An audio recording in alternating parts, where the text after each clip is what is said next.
好，小朋友，咱们来接着学习汉语拼音第2课。那么在第2课，我们要学习哪几个字母呢？来，先看看屏幕。在屏幕上啊，我们看到了一幅画，大家看一看，妈妈洗完衣裳在做什么呢？对，在晾衣服。大家看，在这里边啊，就藏着咱们的汉语拼音字母。你看，从衣服上边蹦下来这样一个字母，由一竖一点组成的。对，小朋友说了，一，真好。这个字母就念一，大家读一。你看，这个字母啊，是衣服的前门襟儿和上面的一个扣子演变出来的。那么从衣服的一，我们得到了它的读音；从前边这个门襟儿和纽扣呢，我们得到了字母的形状。好，看看老师手里的卡片，这个字母就是一，跟老师读一，真好。你看你注意读的时候吧，口型特别好，嘴角向后。一，真好，注意气流是通畅的。好，回到屏幕上来，我们接着来看一看一的4声，大家注意读一、以、以、意。有的小朋友马上啊就找到了4声在生活中的运用，比如说医生的医、衣服的衣、阿姨的姨、我们坐的椅子的椅，意多有意思呀！你看，在我们说话中啊，就带着这样的读音呢。好，我们来接着继续看，在一棵大树上啊，有一只乌鸦，做了一只漂亮的窝。你看，在这里边呢，还藏着咱们要学的字母。你看，哟，变出来一个字母乌。乌，大家注意，和乌鸦的乌音是一样的。那么我们看它的形呢，像不像乌鸦的窝呀？出来的这个小尾巴，你看多像啊！好，那么看看老师手里的卡片，和老师一起来读乌，乌，非常好，你注意到口型了，很小，乌，气流从中间冲出来，乌，乌，好，小朋友读得非常好。那么我们来看看这个字母的4声。我们在读4声的时候，注意呜、五、五、呜，口型不变，口型不变。另外呢，也像刚才一样，在你的生活中找一找哪些句子说的话，或者是你用的词语用到了4声，小朋友可以练一练。好，我们来接着看看屏幕吧。屏幕上，大家注意4声，大家也可以自己来读一读。好，这是我们学的乌。你看这幅图看到什么了？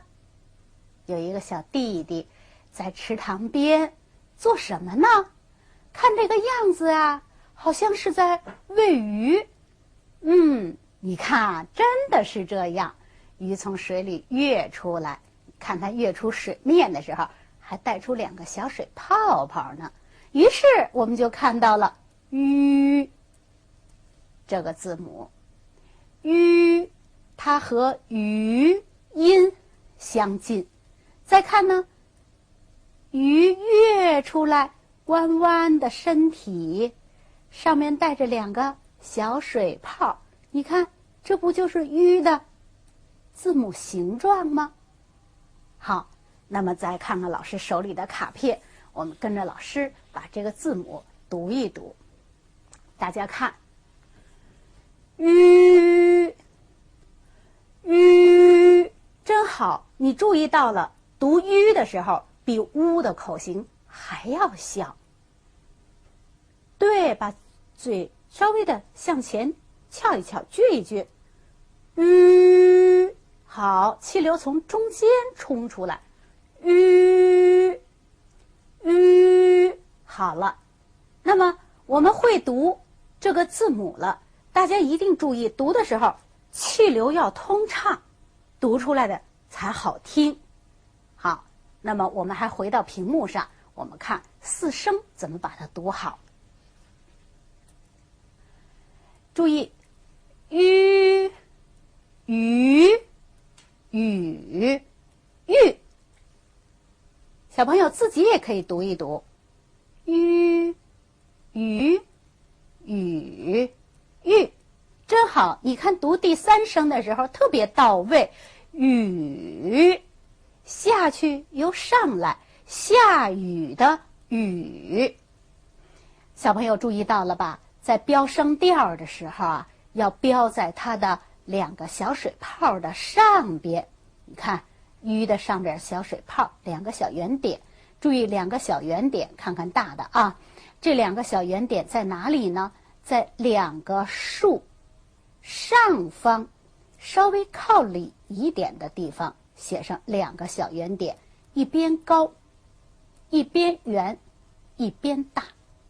那么标声调的时候呢，刚好就在两个小圆点的上边，不远也不近的地方，又清楚又整齐。好，再读一读，吁、雨、雨、玉，就是这样读。好，那么接下来我们看一看这三个字母啊，写在四线三格里边是怎么样用格的。先来看看一，观察一下，站到了哪个格呀？哎，站到了中格和上格。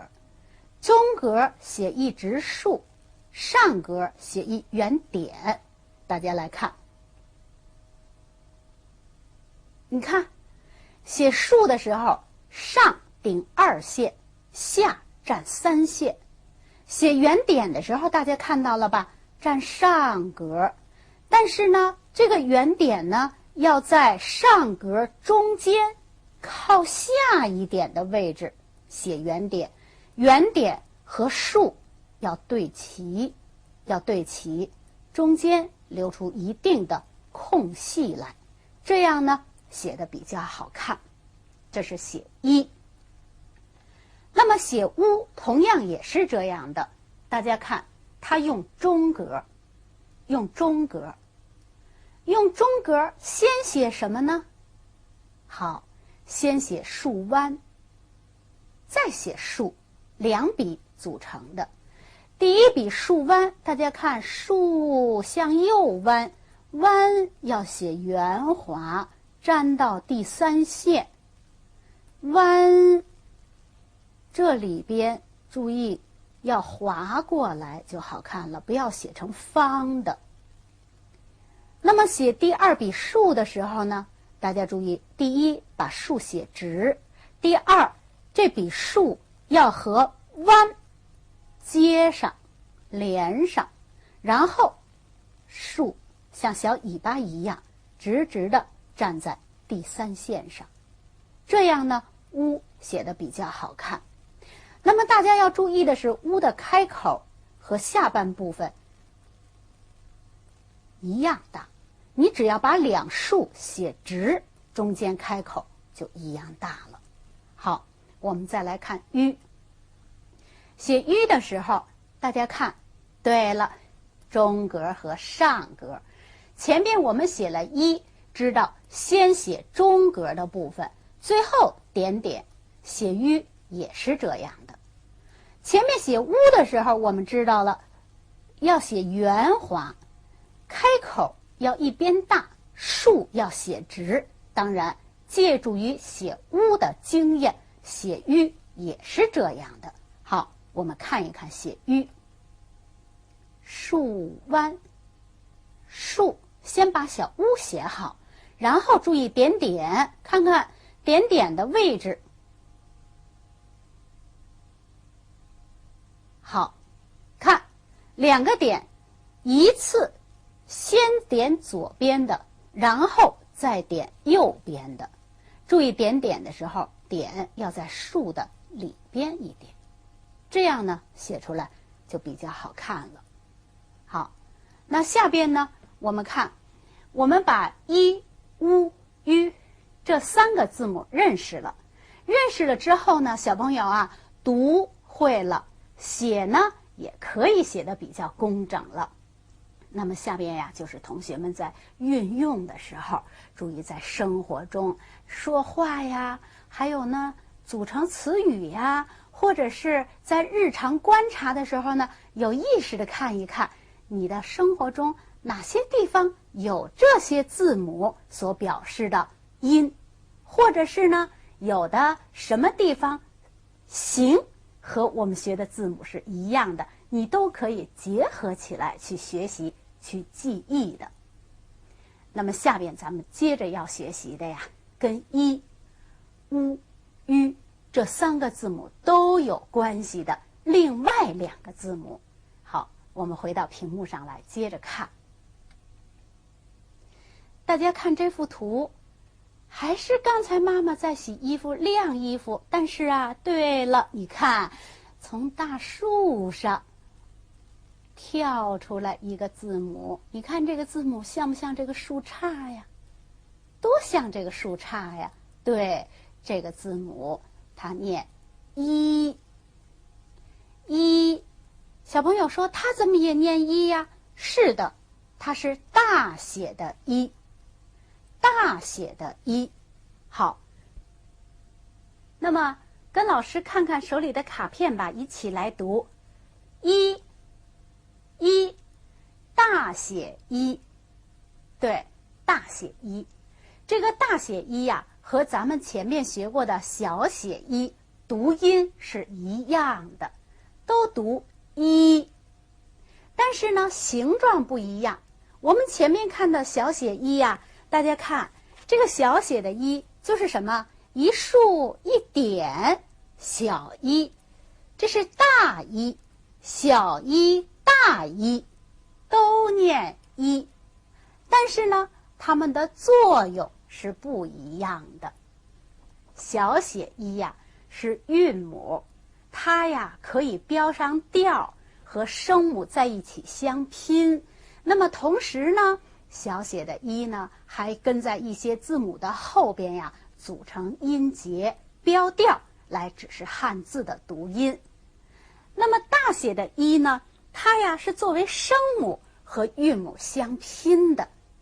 那么在这里边呢，我们先介绍一个大写一带小写一，这样啊组成了一个汉语拼音的整体认读音节一。来，回到屏幕上来，我们看，就像我们现在看到的这样，大写一带着小写一，组成了音节一，标上调就直接可以指示汉字的读音。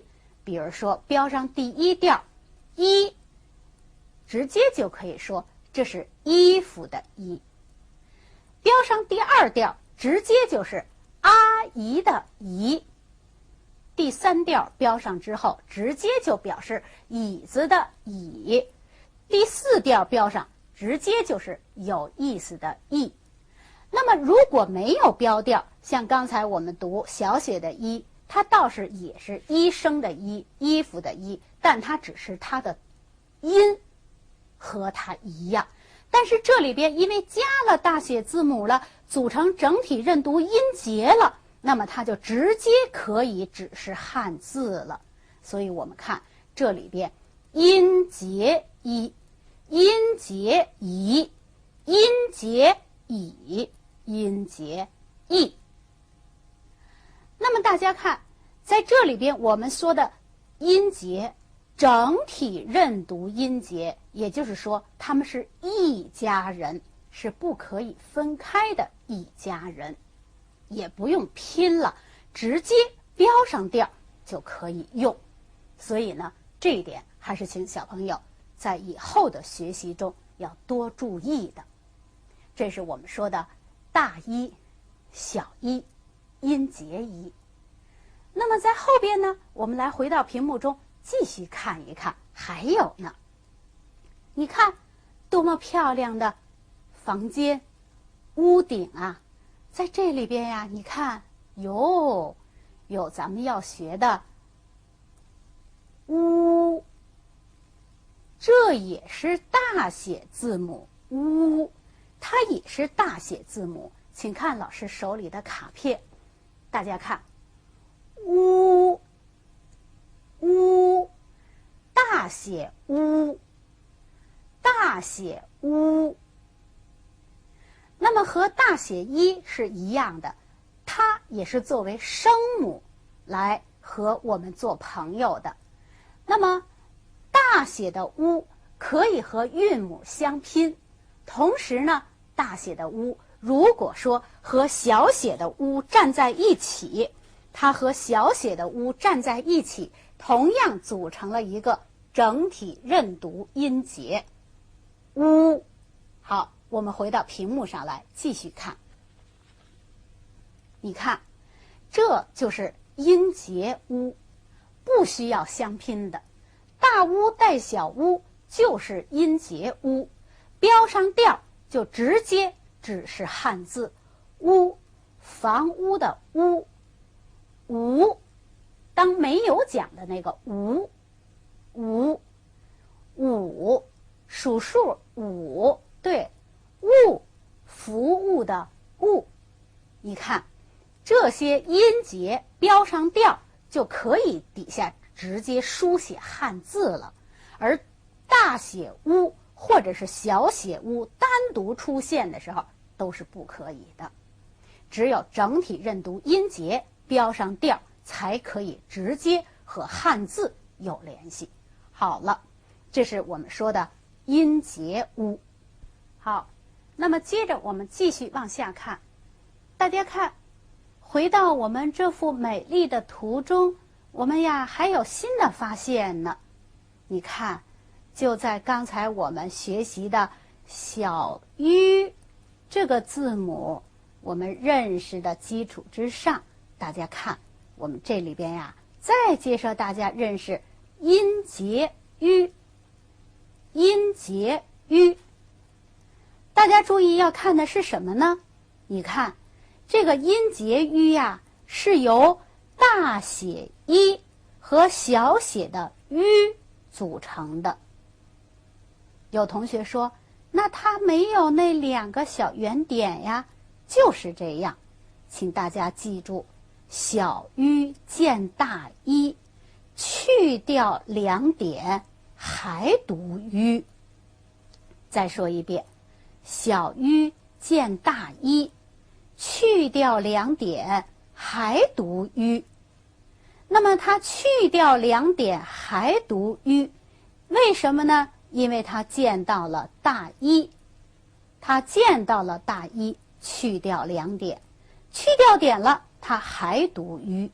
那么小于和大一组成整体认读音节于，同样标上声调，于、语、语、玉，直接只是汉字的读音，请大家记住。所以呢，我们在这里边说的整体认读音节于，这比较容易记住它。你只要记住了去掉两点还念于，那么好，你就记住了什么时候去掉两点还念于呀？好，见到大一去掉两点还念于。那么小于后边见到谁还去点呢？在以后的学习中，我们慢慢的还会有认识的。那么好，我们来看一看，在这节课中，我们认识了哪些字母和音节呢？首先，我们认识了三个小写字母：一、乌、吁，又认识了两个大写字母大一、大乌，同时还知道了大一带小一组成音节一，大乌带小乌组成音节乌，大一带小吁组成音节吁。这样呢，我们就得到了3个整体认读音节。以后见到这3个整体认读音节，直接读出声音一、乌、吁。那么大写一和小写一哪里不一样呢？大写乌、小写乌又有哪里不一样呢？大家记住，凡是大写字母，它是做声母用的；是小写字母，它是做韵母用的。大写做声母，小写字母做韵母。那么整体认读音节直接标调，只是汉字。那么这一课书我们学习的这么多字母，你记住了吗？好，我们来看一看大写一是怎么样用格书写的。既然是像树杈一样，那么这里边就有2笔组成的，真的写出来也像树杈一样。你看，第1笔从哪里起笔呀？真好。第2笔呢？你观察的真仔细。第1笔呀，从2线开始到3线，你看，从2线开始向右斜，站到3线。然后第2笔呢，从第2线呀向左斜，一直用到哪里了？用到第3格中间的位置。注意2笔交叉的地方要重合，就写好了。我们来看一看大乌是怎么样书写的。大乌仍然是写2笔，第1笔、第2笔，大家注意，看到了吧？它都是在第2格完成的，一定要粘到第2线和第3线。第1笔像画对勾一样，但是呢，这个对勾啊两边一样长。第1笔写好之后，第2笔要从第1笔结束的地方开始写，再画一个像对勾一样的，然后呢顶到第2线。你再观察一下，2个对勾一样的东西组成一个大乌，你看到了吧？开口一样大，包括下边2个尖尖中间的位置，你看都开口和它们是一样大的，这样写出来才好看。1笔、2笔，好了，大乌不太好写，多练一练，多比一比样子，就能够写得很漂亮的。最后我们来看第2课，我们一共学习了这些音节。衣服的衣，标上音调，衣服的衣。这里呢，对了，同学说了，这是乌鸦。对呀，你看乌整体认读音节，那这个大一和啊是不是整体认读音节呢？不是，这是相拼出来的，一啊呀乌鸦。怎么拼好，我们后边还会和小朋友一起来学拼音的。乌鸦，乌鸦。接着呢，又看到什么？对，整体认读音节鱼，就是说的这条鱼。当然了，在这幅美丽的图上啊，我们还可以看到其他的事物，同样可以用我们学过的音节来表示的。比如说尖尖的屋顶啊，可以，是吧？那么还有其他的，有什么用我们学过的音节来表示呢？